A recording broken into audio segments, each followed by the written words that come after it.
Hello pa? Pa, baka pwede naman po ipadala niyo na po yung pambili ko po ng school project. Kailangan ko na po kasi siya ngayon eh. Sige nak, magpapadala ako ha. Abangan mo na lang. Talaga po pa? Thank you so much pa. Pa, sige na po, bababa ko na po tong tawag. Pasok pa po kasi ako eh. Ingat po kayo dyan lagi. Love you. Ano, magpapadala mo yung magaling mong ama? Siya si Tita Malu, ang stepmother kong hanggang kisame yung sungay. Yes po tita, magpapadala daw po si Papa pero para daw po sa school project po. Anong project? Gagamitin ko yung pera kasi ililibre ko yung mga kumari ko sa weekend. Yung project mo, next time na yan. Oo nga, tsaka may bibilin pa akong bag, di ba ma? Siya naman si Giselle, yung social climber na half-sister ko sa tatay ko. Bata pa lang ako, iniwan na kami ni Mama. Tapos nakilala ni Papa si Tita Malu at naging anak nila yan si Giselle. Tita, last time po na nagpadala si Papa, kinuha niyo na po sa akin. Baka po this time, pwede pong gamitin ko po muna sa school project ko. Kailangan ko na po kasi siya ngayon eh. Alam niyo, hindi mo maintindihan. Sabi ko, gagamitin ko yung pera kasi manilibre nga ako. Yung project mo, gawin mo lang ng paraan yan. Ma, papasok na po ako. Yung baon ko po. Para sa pinakamaganda kong anak? Tita, papasok na din po pala ako. Yung baon ko po. Oh, ito sa'yo. Tita, 20 pesos lang po. Kulang po ata to, tita, kasi pamasahe ko lang po to eh. Bakit po? Sasabay po ba ako sa school service ni Giselle? Ma, ayoko siyang kasabay, no? Ano na lang iisipin ng mga friends ko pag nakita nila kaming magkasamang pumasok? Sinabi ko, anak siya ng yaya natin. Hindi ka sasabay sa school service, okay? Yung binigay ko sa'yo, pagkasyahin mo na lang yan. Pero tita, kulang po talaga tong 20. Galing mo ako. Wala nang pero. Sige na, umalis ka na. Alis na, Samped. Shoo. Alis. Impacta talaga yung mag-inang yun. Pero hindi naman siguro masama kukuhain ko yung para sa akin, di ba?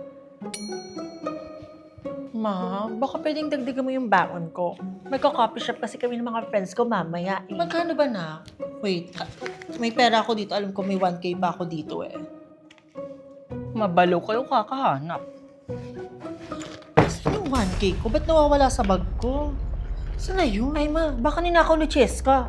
Humanda yan sa akin si Cheska pag uwi niya mamaya. Na-checkan ko na yung first ever exam nyo.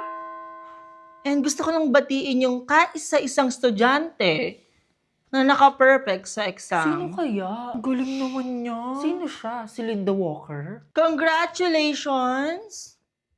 Cheska, ang galing mo, Iha. Congrats na. Thank you po, ma'am. Giselle, pel mo, Iha. Iha, mag-review, ha? Ikaw yung lowest sa section nyo. Yes po, ma'am. Hindi ko pala nasabi sa inyo. Classmate ko din pala si Giselle. Paano? Pinustap ako ng 1 year na intermediate ang stepmother ko para sabay daw kaming gagraduate ng anak niya. Yan tanong. Gagraduate ba yung anak niya? Laging bagsak sa exam. Cheska, sino kausap mo dyan? Wala po, ma'am. Alam mo, Cheska, ang galing mo talaga. Alam mo, feeling ko, ikaw yung magiging valedictorian sa batch natin. OA mo, be. Tsamba lang naman yung exam na to. Tsamba lang naman talaga. Hala, hindi ko sadya. Anong hindi mo sadya? Kitang-kita namin eh. Pinunit mo talaga eh. Valedictorian talaga agad? Agad-agad? First exam pa lang natin yun. Talaga ba? Alam mo ikaw, inggit ka lang talaga kay Cheska kasi bagsak ka tapos siya naka-perfect. Ako? May inggit ako sa freak na yan? Wow, freak daw. Freak. Sige nga, spell mo nga yung freak kung alam mo yung spelling ng freak. Diba? Hindi mo ma-spelling. Kasi parang utak mo, ganito. Ano yan? Bote. Boteng walang laman. Kagaya ng utak mo, walang laman din. Alam mo, be, hayaan mo na yan siya. Papansin lang yan, kulang lang yan sa pansin. Tara na. Walang laman, ha? Humanda ka sa akin, Cheska, pag uwi natin sa bahay. Paano kaya ko papadala ni Papa ng pambili ng mga bags? Bagsak ako. Alam ko na. Cheska, pwedeng hinamin ko yung exam mo. Ha? Di ba pinunit mo? Ayun nga, about dun. Gusto ko sanang mag-sorry sa nangyari kanina. Hindi ko sadya na napunit ko yung papel mo. Pero kaya ako nandito kasi nga nagsasorry ako. And hiramin ko yung exam mo para idikit ko. Ay, wow! Bago yan nagsasorry ka talaga? Alam mo, magpasalamat ka na lang kasi sorry kanina talaga. Naninibago naman ako sa'yo, te. para makabawi ako sa'yo kasi nakokonsensya talaga ako sa ginawa ko. Hinamin ko yung papel mo tapos ididikit ko ulit. Oh, ibalik mo yan Oo naman. Anong gagawin ko dito? Sige na. Didikit ko lang. In fairness kay Cheska, ha? Perfect talaga siya sa exam. Pero sorry na lang siya. Akin na yung score na yan. Perfect. Pipicturean ko lang siya, tapos isisend ko kay Papa and papalabasin ko na akin yung exam na yan. Send. Tapos ito, tapon na to. Giselle, nasaan na yung exam ko? Anong exam? Yung pinatapon mo? Anong pinapatapon? Hindi ko pinapatapon. Kinuha mo sa akin yung exam ko kasi sabi mo, ididikit mo yung pinunit mo.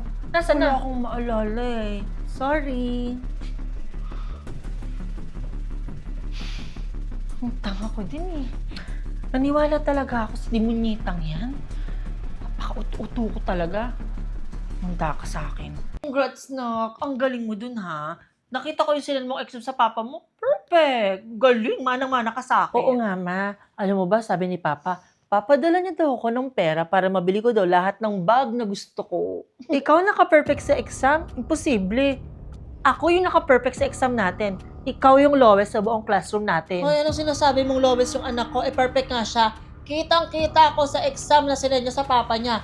Perfect siya. Tita, ako po talaga yung naka-perfect sa exam. As in, ako po yun. Si Giselle, lowest, bagsak. Ano ba? Napakapanira mo talaga no? Tsaka kung perfect ka talaga sa exam, sige nga, pakita mo sa amin yung exam mo. Paano kay papakita? Di ba kinuha mo sa akin? Wala akong maalala.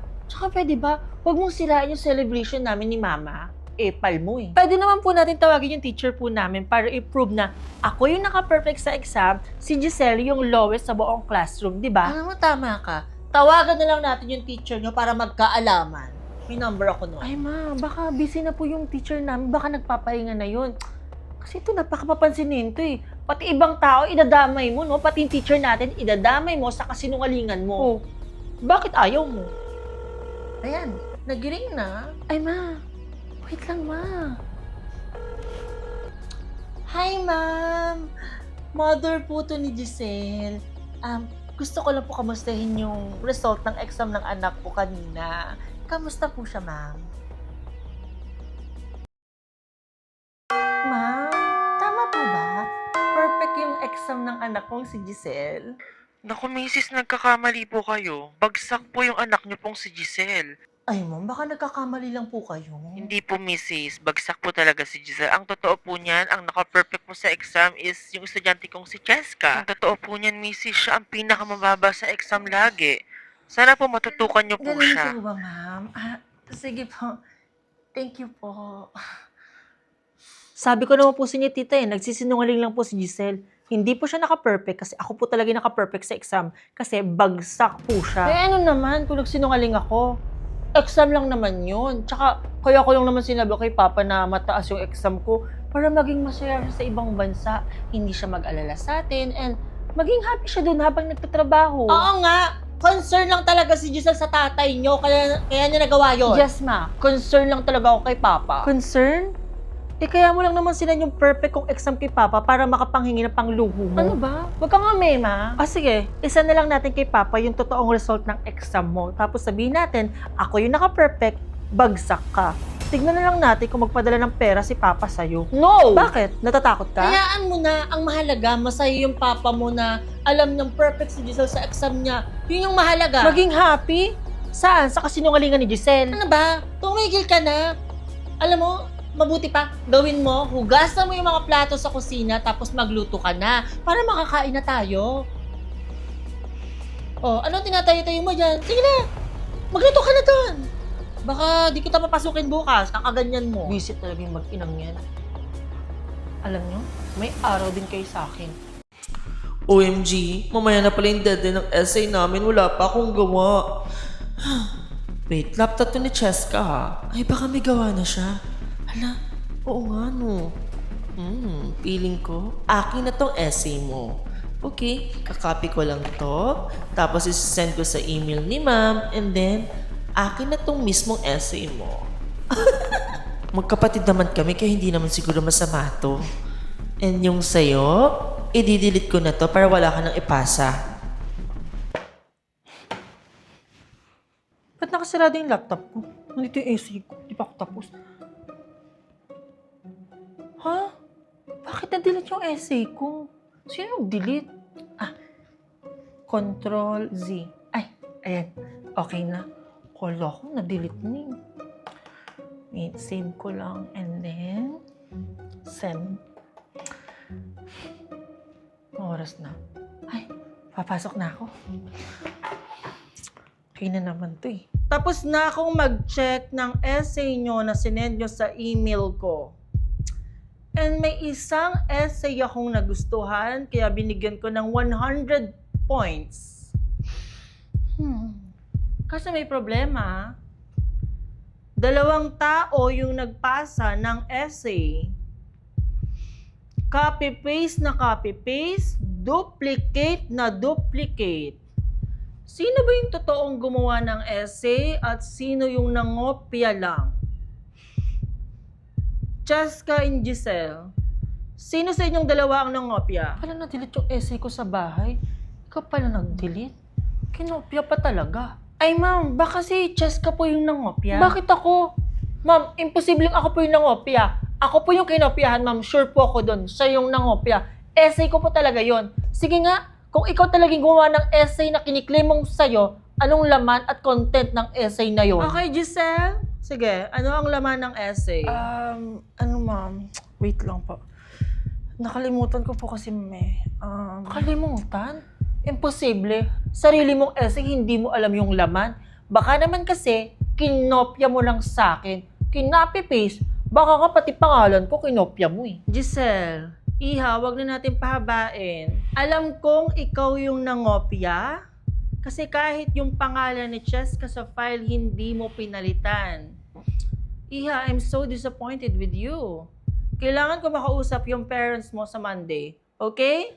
Sorry po, ma'am. And for you, Cheska, congrats, Iha. I love your essay. Ang ganda ng pagsulat mo. Thank you po, ma'am. Pero teka, Giselle, I have a question. Paano ka pala nakakuha ng copy ng essay ni Cheska? Ano po, ma'am?